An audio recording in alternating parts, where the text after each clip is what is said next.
Greetings, everyone. Welcome to the Home Run Leadership webinar. I'm Dr. Dave Webb, and I'm joined today with a special guest. I like to call him a guest coach, Principal Chuck Ochocki from South St. Paul Public Schools.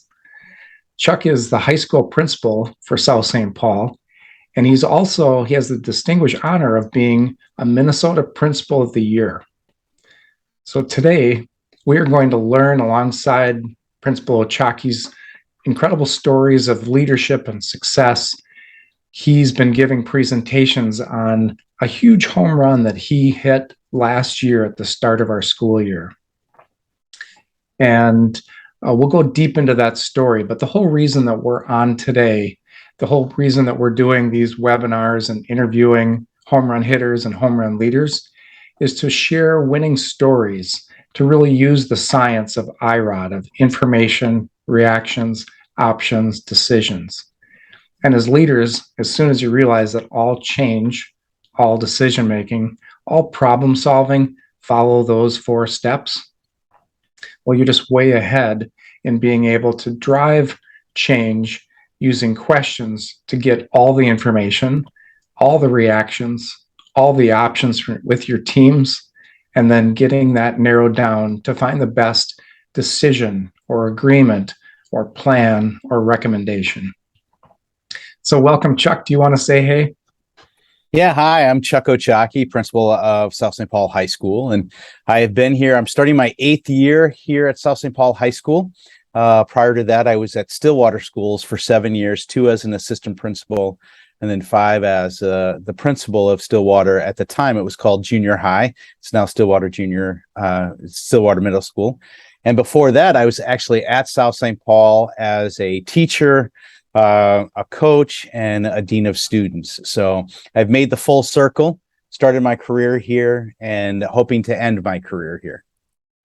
That's wonderful. And Chuck and I have the same distinction of working a period of time to really during the start of our careers in South St. Paul, leaving to get a different job, a promotion in another district, and then liking it so much to come back to South St. Paul. So it's a great place for kids.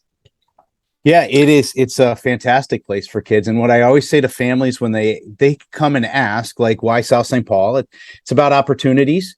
It's about really trying to individualize what we do. And I believe in the school so much that I have a son who is open enrolling here. And will start his 9th grade year here at South St. Paul High School. So awesome. So way to go. And today we're going to highlight your incredible success story of changing your high school schedule. So the dissertation that I wrote 20 years ago studied 10 high school principals that all tried to change their daily schedule. So I know firsthand, and having been a high school principal in Fridley, Minnesota, how hard it is to shift your daily schedule.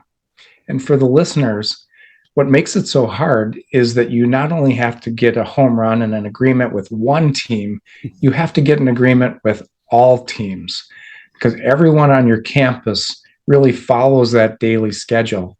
So it's not just the teachers that have to agree. It's the staff, it's the students, it's the parents, it's all the leadership team components of food service and transportation. So Chuck's going to go deep into that story in just a couple of minutes, and we're going to unpack it using IROD and using the science of 4, the core science of 4 that all change and leadership follows. So Chuck, just as we're kind of getting warmed up, can you just, before we get into that story, can you just talk for 1 minute about the experience of being principal of the year? You get into a finalist pool, you're then selected. What actually happens? I'm assuming there's a trip out to Washington, D.C. Can you just talk about that for 1 minute?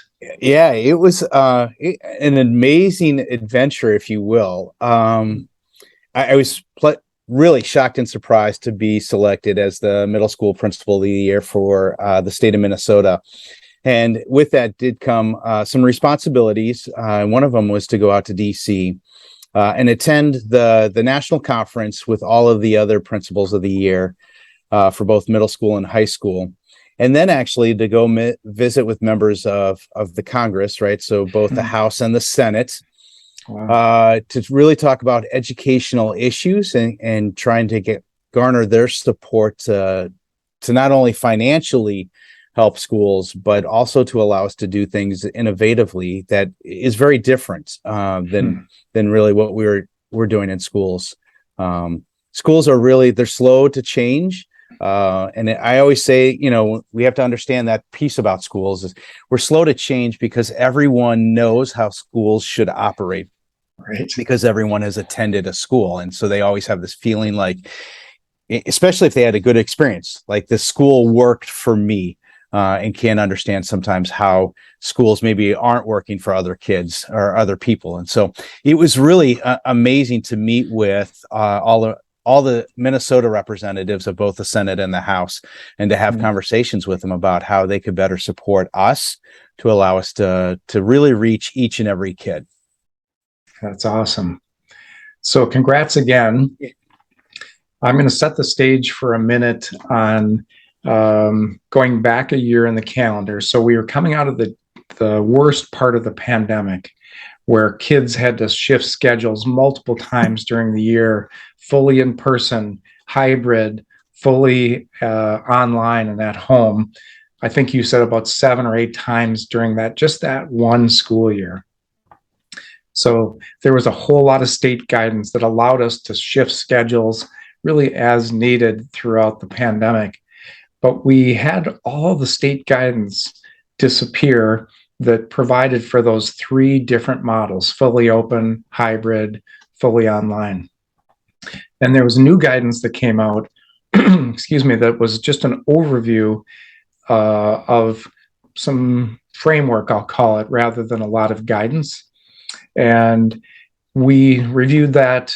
You looked at it. As superintendent, I set a July 15th date that if you wanted to change any part of your daily schedule, we just needed your plans at our leadership team meeting by July 15th. So you jumped in and started working with your site leadership team right away. And you had built an incredibly strong relationship with that site leadership team throughout the entire previous year, having to continue to work with them to change week to week what model you were in of those 3 models. So, but you were one of the first ones that got back to your building leadership team. You then, once you had that recommendation, you brought it to our district leadership team, when we have about 14 different leaders, from anything from elementary to secondary divisions, from finance to curriculum and HR. And then eventually, when you got an incredible series of home runs at that meeting, you brought it to the school board and got their support as well. So that's just setting the stage. But I'm going to let you go back and actually tell the story, maybe about the why, the what, and the how, about why you chose to shift the schedule.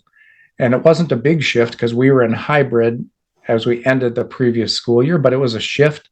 And you were the only principal in the state of Minnesota to be able to get your leadership team on board, the district leadership team on board, the school board on board in just 3 months' time during the summer, and open up a school year with 4 days in person, 1 day online, with a Wednesday schedule. And I'm going to let you share the why, the what, and the how, and I'll try to stop interrupting. Go ahead, Chuck. Yeah, no, it's good. It's a really cool story to tell, because it wasn't Chuck's story. It was the story of South St. Paul High School. And one of the first things I always say to principals, if you want to be really successful, have a really good team. And so you talked about the leadership team that we have here at South St. Paul. And the first thing I'm going to tell anyone who's listening, they are not all agreeers. I have a team that is a really good mix of what our staff is here, because it's really easy as a principal to say, hey, I'm just going to select all the people who will agree with me, and then we'll move on. And what we know is that's what kills any good idea. So the team has just a wide variety of our teachers. And And I would also say with years of experience, with the vet of 25 years and some of our newer teachers, and just using that and understanding that we're smarter together than me individually, helped build this idea of we need to make some changes. But I'm going to set the scene and just say, hey, March of 2021, everyone in the state of Minnesota gets shocked and surprised when the governor sends us home, and we are never coming back to school. Or we thought it was going to be for a week, and then it was a 2-week maybe, and then a 3, and then all of a sudden it's 4 months. And I would say at South St. Paul High School, we were lucky to be innovative prior to COVID hitting us. And so when I became the new high school principal here, my superintendent, who's on the screen with me, said, hey, we are losing kids to PSEO. Can we figure out how to stop that? And so one of the first things I did was meet with families and students to find out why they're going to PSEO. And then worked with the leadership team to come up with this idea of offering hybrid classes to our juniors and seniors, meaning that they were in school like on Monday, Wednesday, Friday, and they were home doing their work on Tuesday, Thursday, kind of more of a college schedule. And it started off with one class. I got Dr. Webb to give me the A-OK for a pilot. It spread into 8 classes, and then it was 18 classes. And then, when COVID hit, we were planning on 25 classes, essentially all of our junior and senior classes being hybrid. So we were. And can I interrupt with a compliment there, Chuck? Yeah. So just you were running the bases well back then to even just position your school pre-pandemic for a hybrid experience, for really that college experience. And so having every other day classes didn't mean they just met every other day, but the other day would be in that hybrid online mode, which is very common at the college level. So when the pandemic hit, you had one of the most prepared high school staffs in the state. So way to go. Yeah, thank you. Thank you. And it's one of those, I think the question came in earlier, Dr. Webb, about when did I start using IROD or run the basis or something like that? And it was really early in my career coming back to South St. Paul. I think it was in year 1 or year 2, there was a real big issue. And I don't know if you remember it. With a coach saying something to a student, and it exploded. And I remember we met in the conference room with the coach and the parents and the students, and we were trying to mend the bridge to bring the kids back on board with the team, have the coach and the parents in the same room because no one wanted to talk to anyone. And I remember you had us run the bases, and it's so simple that it's frustrating sometimes to think that, like, how did we not always do this? Right. I mean, it's get all the facts, get all the feelings, get some, what are the options? Let's make a decision. And so I think back to year 2, working with you and that issue, it was like, that's kind of how I just started to move to make decisions. Like there are some times where I just want to make the decision. And because of that I want to do this, I move too fast and I don't get all the facts. I don't get all the feelings. There might be other options on there. So, year 2 of coming back to South St. Paul, I watched you do it. I started doing it when I was working with students and families and then working with the staff. And so really it became just a part of who I am. I probably didn't call it IROD or home run hitting or right. But we would often run the bases, and we would say that, like, we're going to run the bases, like we're going to gather all the facts. So can I interrupt with just a funny story? Yes. So as high school principal and superintendent, there's just so much change that I'm calling Chuck every day and he's calling me, and just we're talking about the latest hot issue that's coming down the pipe.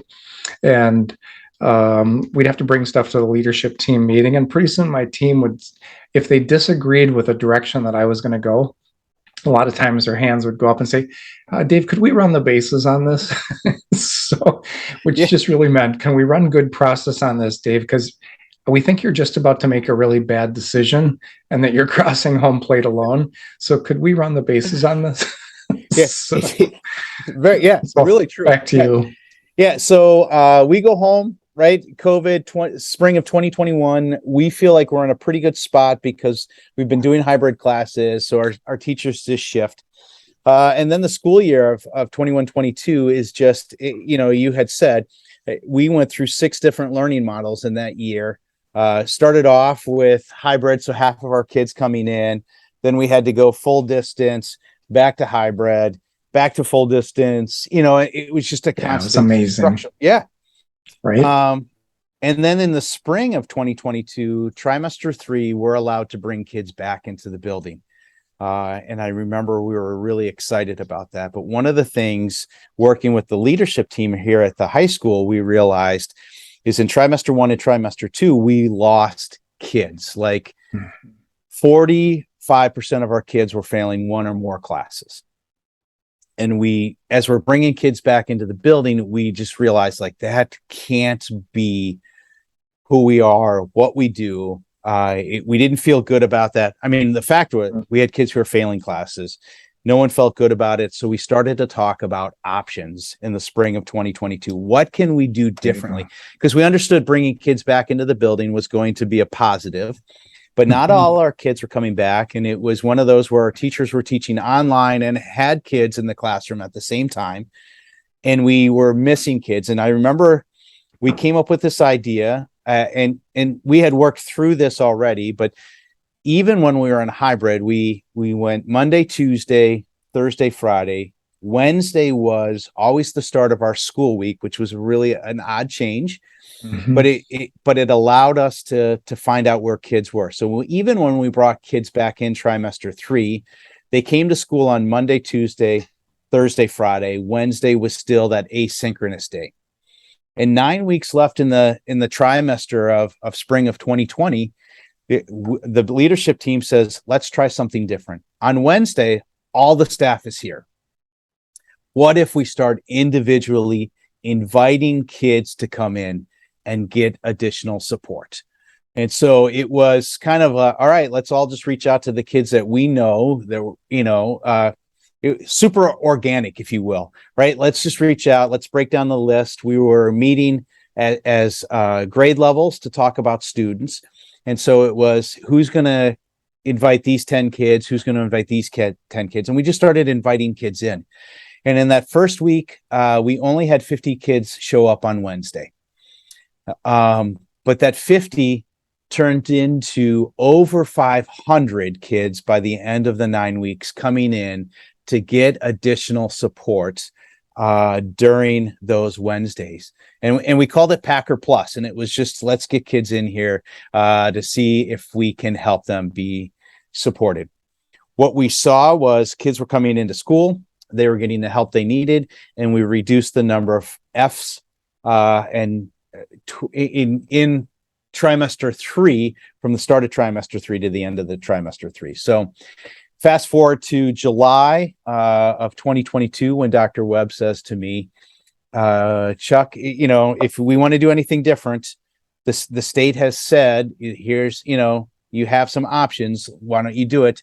And if you want to do anything different, you just have to let me know by July 15th. And so working with my team, we ran through all of the facts, and we created Packer Plus What I Need Wednesdays to start in the 22-23 school year. And so, and really what that is, What I Need Wednesdays is, again, we have students come in on Monday, Tuesday, Thursday, and Friday.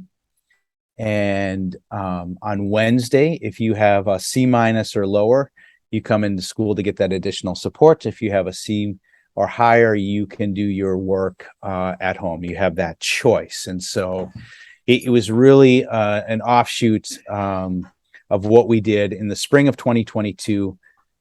Dr. Webb said, hey, if you want to try to finalize that, bring me a plan on July 15th of 2022, and we'll try to run it for the 22-23 school year. So what we had was, I thought, a really solid plan, using something in what the Minnesota Department of Education said you could use, that you could, 20% of a student's learning time could be done virtually. We kind of tagged into that and said, we're going to use that, and then we're going to run these What I Need Wednesdays. So the July 15th meeting happened. I brought in this awesome plan that we had worked really hard on, and it didn't go so well at leadership at the cabinet level. That's for sure. Yeah, but you had a great plan. So your own leadership team made a great recommendation. And so you had wind at your back. You hit the home run with your own building team first. And I think that was the summer going into the 21-22 school year. Right, because we just had finished last year, 21-22. So that last July 15th, so the July of 2021, by the 15th, you get this to the leadership team, and the leadership team in the district is really good at just poking holes in all the problems of any potential plan. And so right around the board, everyone from transportation to elementary division to special education, everyone heard your plan, which was first base. They got all your information, but they had pretty strong reactions in opposition to it.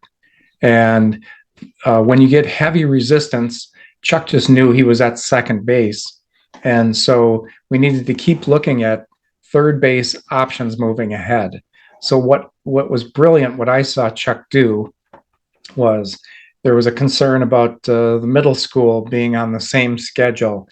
Chuck worked through that, so the middle school got their individual schedule.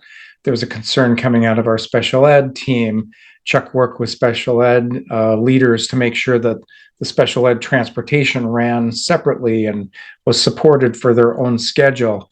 So one by one, Chuck started getting every one of the 14 divisions of our district leadership team. He got a home run individual with all these people, brought it back to the leadership team meeting, and eventually got what we set consensus at, is 75% for our leadership team. He got the full support of our leadership team. Super hard to do, especially in just a few months' time. And so I see home run after home run, and I just see it packaged as a huge grand slam. I started the broadcast with this, but I'll remind everyone that there was no other principal in the state of Minnesota that was able, in such a short period of time, because he knew the science, was able to run the bases with his team, with the district leadership team, and with the school board. So I'll tag back to you, Chuck. Yeah, and it, man, that plan felt like Swiss cheese after everyone poked holes in it. I have to be honest with you. And it was sometimes it's a little frustrating, but as a school, we believe so heavily, and we have to do something different. Right. We have to do something different, and to support our kids, we have to try something. And if anything, right, the diamond in the rough with COVID is we have this permission to try something different. And so you're right, Dave. Everyone on that leadership team gave me something else that I needed to think about. And I remember thinking at one point, like, the idea of busing, it was going to stop this idea of helping all of our kids be successful. Right. Threw me for a loop. Like, I can't let the bus drivers decide whether, so what is it that they need, and what are some of the parameters that we work through. And so the other part I think about being that home run leader is understanding yourself, your conviction, and your want to make change for whoever it is that you're making that change for, and just understanding. Because one of the really big things for us here at South St. Paul was the equity of the Packer Plus that we ran in the spring when we were bringing kids back in. What we noticed is we went from 50 kids to 500 kids coming in to get that additional support. But honestly, we had real hard conversations about who was in our building. And what we noticed were our students of color, our students who lived outside of our transportation zone, our students who had siblings at home weren't here, weren't in school. And so it was, what do we need to do to get them back into school? And so that was probably one of the eye-opening parts about why we have to do this work and why it's super important.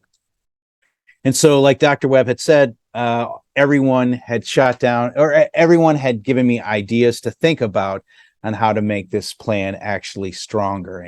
And super thankful when I think through the process, as grueling as it is, and some days frustrating when what you want to do is help and support and do what's best, what you think is best for kids. And someone says, how about this? Or have you thought about this? Or what about this? That it was our plan when we rolled it out finally to the school board, was really well thought out, a well thought out plan.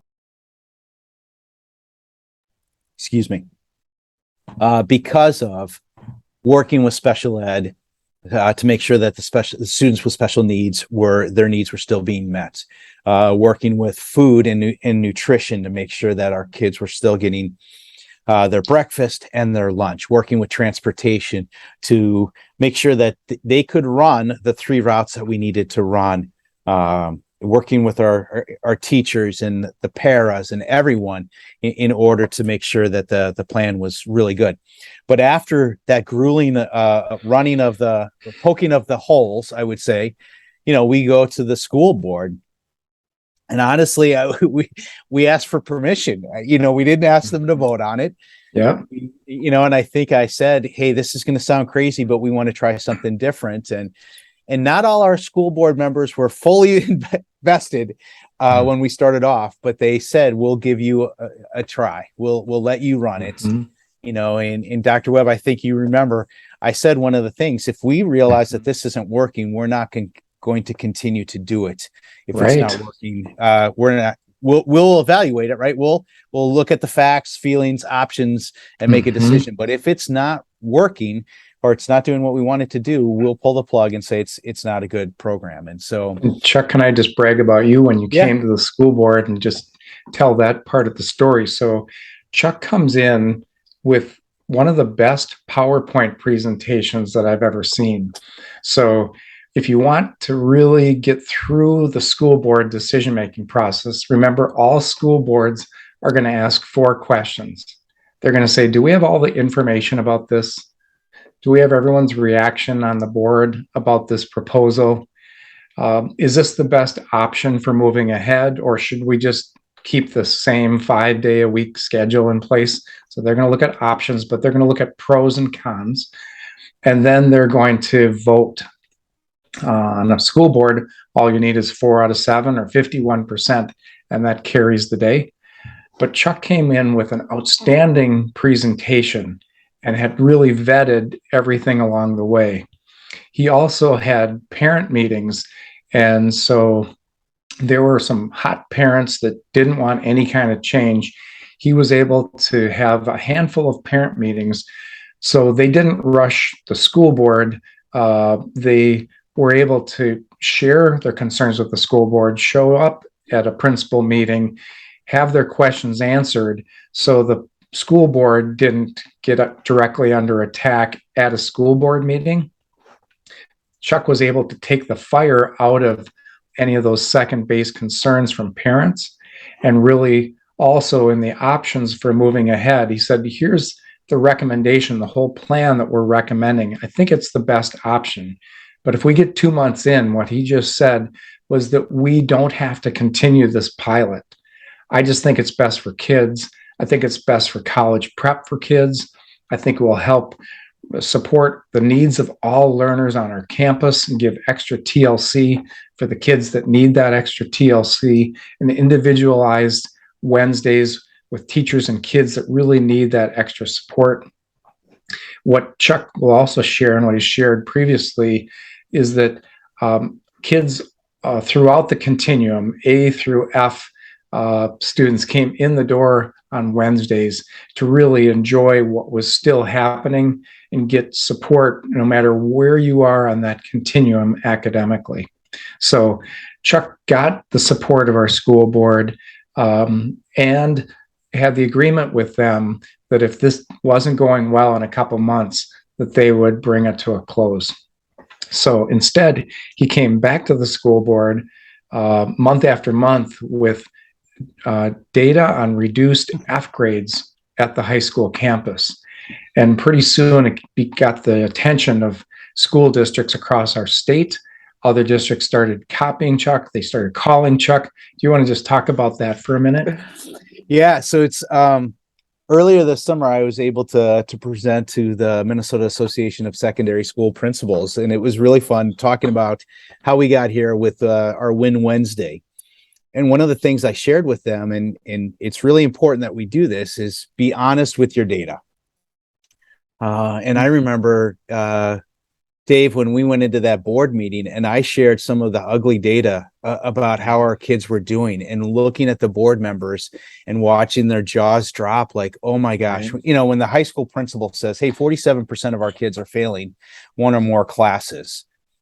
Right. And we have to do something different. So it was really being honest about that. And then we gathered data all along, all throughout each of the, and like Dr. Webb said, each month I would report to the school board, either in person or via the communication from the superintendent's office.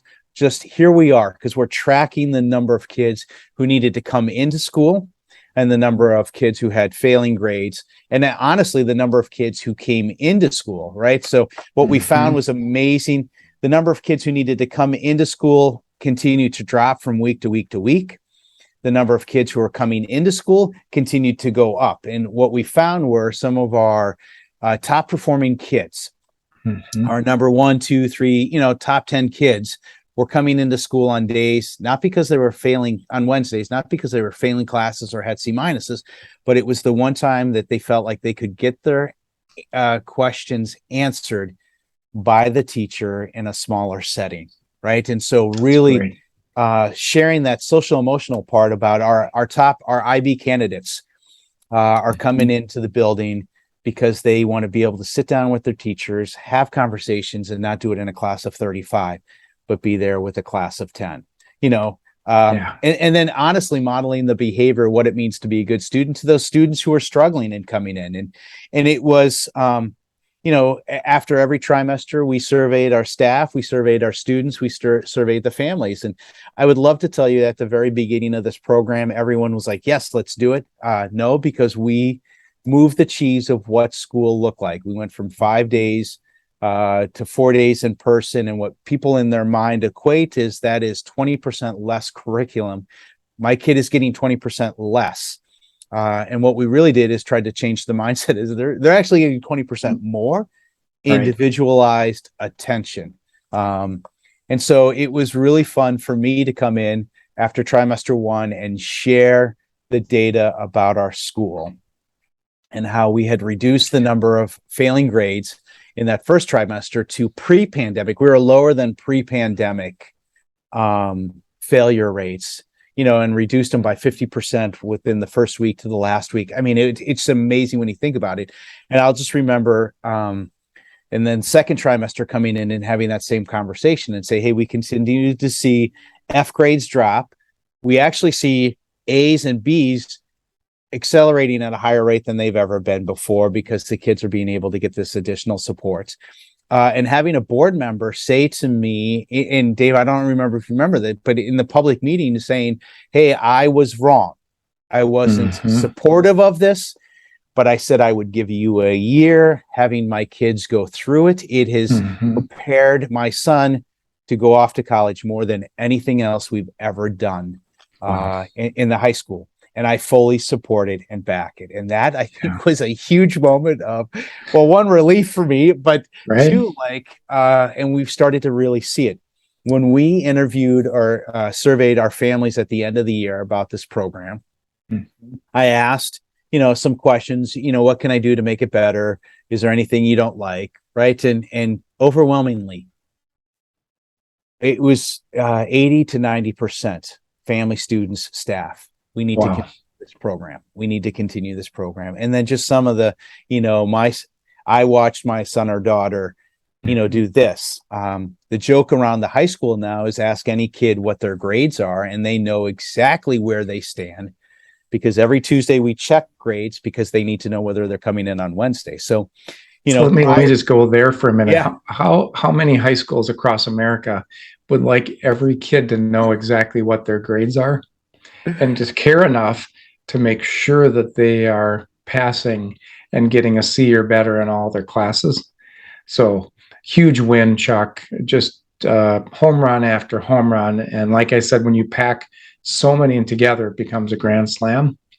So congratulations on being a home run hitter, a home run leader, Thank you. and getting this really great opportunity for South St. Paul kids. Yeah, it has been so fun. And Dave, you know me well enough to know that I wasn't satisfied. So I've been meeting all summer with a team of teachers to say, how do we improve Packer Plus? Like, I think it's Great. really good, but there are some pieces that we need to improve.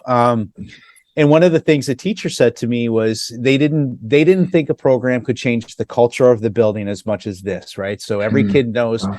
where their grades are. When the C minus becomes the new F, it has changed conversations in school. And I laugh because Great. I had a kid, so our system was our kids check grades in their connections class. I actually have a connections class with juniors, and one of my students, is checking his grades and squares, and then looks at me and says, I'm so sorry, but I'm failing physics. And I look over and I'm like, man, you're not failing, you have a C minus. And he says, might as well be an F. Like, that, the idea that we've changed a C minus is now an F and is unacceptable has really changed, right? What is school is about. And so it's been, but we're going to make some changes to strengthen the program coming into this next year, right? Because that's the other thing that I think when you run the bases, you have to constantly run the bases. Right. Can I give people the 4 best innovation improvement questions when you're running the bases again?